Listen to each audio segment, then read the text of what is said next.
네, 오늘 현장 엑스레이 지금부터 본격적으로 출발해 보겠습니다. 자, 먼저 함께 해주실 전문가부터 소개를 해드릴 텐데요. UNS 하우징의 유재성 대표님 나와주셨습니다. 네, 대표님 안녕하세요. 네, 안녕하십니까. 네, 인사 말씀 좀 해주시죠.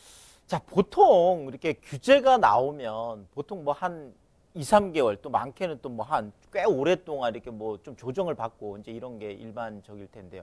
자, 이번에 분양가 상한제 뭐 정말 규제 끝판왕이라는 뭐 이 친구가 지금 나왔음에도 불구하고 사실 조정을 받기는커녕 오히려 지금 매매 지수, 그러니까 사고 싶어 하는 사람들이 너무나 몰려들이는 이런 것들이 정말 9.13 대책 직전까지 가는 이런 모습을 보이고 있습니다. 왜 이런 현상들이 나타나는지 오늘 낱낱이 한번 엑스레이에서 파헤쳐 보겠습니다. 네, 수도권 올 3분기를 보면요. 입주 1년 미만의 아파트, 이 분양가 대비해서 매매 실거래 가격이요. 지금 평균이 20.28%가 올랐습니다. 최근 3년 내 최고치다. 이렇게 보시면 될 텐데 지금 민가택지 분양가 상한제 발표 이후에 이거 어떻게 된 일이지? 할 정도로 더 올랐습니다. 이런 현상들에 대해서 이야기를 좀 더 들어볼 텐데요. 자, 유재성 대표님께서 자세히 전해주신다고 합니다. 자, 강의 좀 들려주실까요? 자, 일단 뭐 많은 분들이 이렇게 일 써놓기는 상한제, 규제 이렇게 써놓고 실제로 읽기는 호재 이렇게 읽는 역설적으로 거꾸로 읽는 요즘 뭐 이렇게 좀 약간의 그 청개구리 같은 이런 투자자들이 좀 많아졌다 이렇게 보여지겠습니다. 실질적으로 지금 현장에서 이제 이런 일들이 나타나고 있는데요.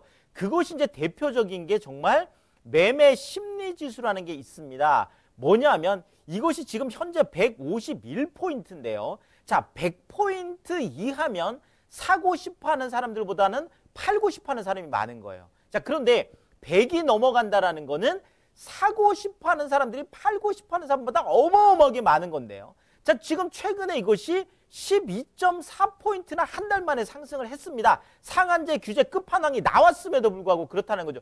일반적으로는 예전 같으면 한 2, 3개월 정도는 잠잠했거든요. 근데 지금은 그냥 즉각적으로 오히려 더 올라가는 모습을 지금 보이고 있다 이렇게 말씀을 드리겠고요. 자, 9.13 대책 그 직전에 너무너무 뜨거웠었죠. 정말 뭐 모든 사람들이 사겠다고 정말 줄 서던 바로 그 시점인데 그때가 155.9포인트였습니다. 지금 현재가 151이니까 거의 근접해 있다 이렇게 볼 수가 있겠죠. 자, 이것이 서울뿐만 아니라요. 수도권 같은 경우에도 133.6인데 8.4포인트나 상승을 했고 전국적으로 보더라도 123이니까 5.9포인트가 상승을 했어요. 무슨 얘기냐면 지금 매매 심리지수, 부동산은 심리잖아요. 사고 싶어하는 사람들이 이렇게 엄청나게 뜨거워진 마음이 서울뿐만 아니라 수도권, 지방까지도 지금 엄청나게 지금 뜨거워졌다. 그 열기가 달아오르고 있다. 이렇게 좀 표현을 하겠습니다. 자, 그것이 뭐 아무래도 상한제 풍선 효과 때문이 아니냐라는 이런 이야기들이 많이 나오고 있는데요. 지금 현재 이렇게 보면은 자, 양천구 목동이잖아요. 이쪽 0.11%, 동작구가 또 0.1, 두 자릿수 상승을 했는데 자, 이번에 분양가 상한제 하면서 양천, 그러니까 목동하고 지금 흑석동 그렇죠. 동작이 빠졌습니다. 이러면서 또 야, 이건 뭐 정말 형평성이 있네 이런 얘기 좀 나오고 있는데 특히나 흑석동 같은 경우에 우리가 아크로 리버하임이라는 아주 그 대표적인 아파트 있잖아요. 자, 이게 지금 59제곱미터 24평형이 무려 15억입니다. 야, 흑석동이 이래요. 흑석동이. 네, 이제는 흑석동이 아니라 금석동이에요. 금석동이.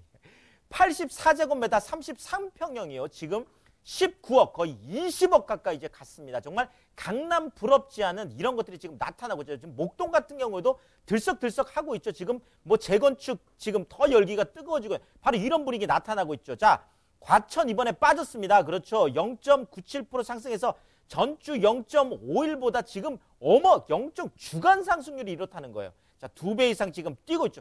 재건축 단지들을 중심으로 해서 엄청나게 또 뛰고 있고 자, 고양하고 남양주하고 부산의 해운대 같은 경우에 이번에 조정 대상 지역에서 해제가 됐습니다. 그렇죠. 자, 이런 거예요. 부동산이라는 거는. 바로 이런 지금 나타나고 있잖아. 이렇게 좀 눌러놨다가 오히려 펼쳐놓으면 갑자기 정말 용수철처럼 튀어오르는 이런 것들이 실제 현장에서 나타나고 있다 이렇게 말씀을 드리겠습니다. 자, 정말 이번에 또 깜짝 놀래 깜놀 네, 정말 상한제 첫 로또 지금 내 청약 정말 미쳤다라고 할 정도로 그렇죠. 정말 대단한 열기가 지금 펼쳐지고 있습니다. 자, 르엘 대치. 자, 대치 2지구죠. 그 희문고등학교 바로 앞에 삼성역 좀 가까이 있는 바로 그게 되겠습니다. 이번에 평균 청약 경쟁률이 212대 1이었습니다. 자, 보통 강남은요, 높아봐야 정말 10대 1, 20대 1이에요. 일반적으로 한 6대 1, 7대 1밖에 안 되는 게 실질적으로 여기 청약을 하시려면 24평형 같은 경우도 현금이 7, 8억은 있어야 되고 33평형 같은 경우는 현금이 12억, 13억을 가지신 분들만 이렇게 모인 거예요. 자, 그런데 지금 212대 1인데 최고는 이번에 강남에서 461대 1. 야, 저도 정말 깜짝 놀랐습니다. 정말 미쳤다라고 할 정도로 정말 로또 청약 열기가 그대로 지금 현장에서 지금 나타나고 있다 이렇게 말씀을 드리겠고. 자, 그 뭐 이번에 르엘 신반포 센트럴 같은 경우 이제 잠원동 그렇죠. 고속터미널 바로 앞에 있는 그 아파트가 되겠습니다. 이것도 이번에 평균이 82대 1인데 최고 경쟁률이 229대 1까지 가는 정말 로또 청약에 대해서 당첨만 되면 뭐 기본적으로 5억에서 8억, 많게는 10억 이상의 시세 차익을 볼 수 있으니까 당연히 이렇게 몰릴 수밖에 없겠다 이렇게 말씀을 드리겠습니다. 자, 여기에다 앞으로 개포주공 4단지 지금 남아있죠. 둔촌주공 남아있죠. 지금 올 연말 아니면 내년 초에 줄줄이 지금 서울에서 이런 로또 청약들이 10개 정도가 또 대기를 하고 있습니다. 자, 이런 청약 광풍 계속 이어질 수밖에 없겠다 이렇게 말씀을 드리겠고요.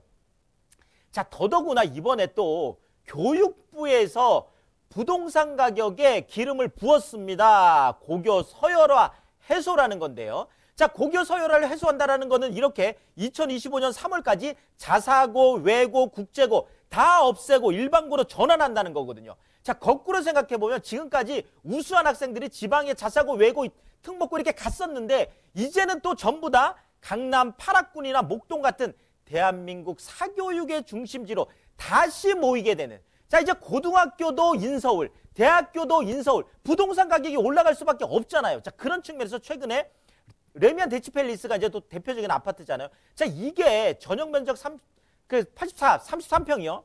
전세가가 15억 5천까지 효과를 했습니다. 몇 주 전만 해도 12억, 13억을 제가 확인했거든요. 지금 뭐 한 두 주 만에 지금 2억에서 3억이 올라가는 이런 게 현장에서 나타나고 있다 이렇게 말씀을 드리겠습니다.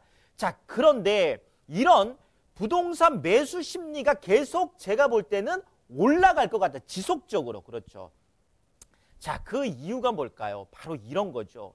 자, 일단 풍부한 유동성 텃밭이라고 했습니다. 자, 유동성이라는 건 돈이 넘쳐나는 거예요. 자, 저금리 상황 때문에 계속 돈이 넘쳐나죠.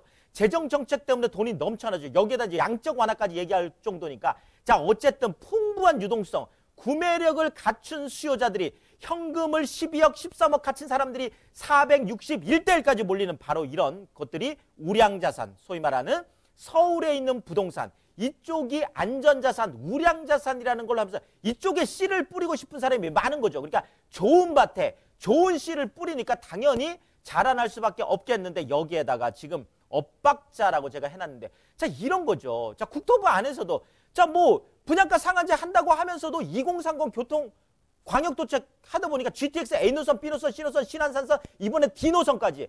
아니, 내 집 앞에 철길 깔아주면서 사지 말라고 하면 누가 안 사겠어요? 자, 교육부에서 뭐 이렇게 하면서 또 인서울 계속 시키는데 왜 서울로 또 안 모이겠어요? 자, 이런 엇박자들이 계속 지금 나오고 있다라는 거죠. 자, 여기에다가 매머드급 호재들, 그렇죠. 국제기류 복합지구라든지 뭐 여의도 통개발, 용산 통개발, 어마어마한 개발들이 계속 줄줄이 나오고 있습니다. 이런 것들이 자양분 역할을 하니까 성장할 수밖에 없다라는 거죠. 결국 또 마지막은 이거죠. 마지막에 내가 팔려고 했을 때, 자, 모든 것들이 다 그렇죠. 우리가 뭐 이번에 배추값 비싸잖아요. 자, 이거는 배추가 희소하기 때문에 그런 거예요.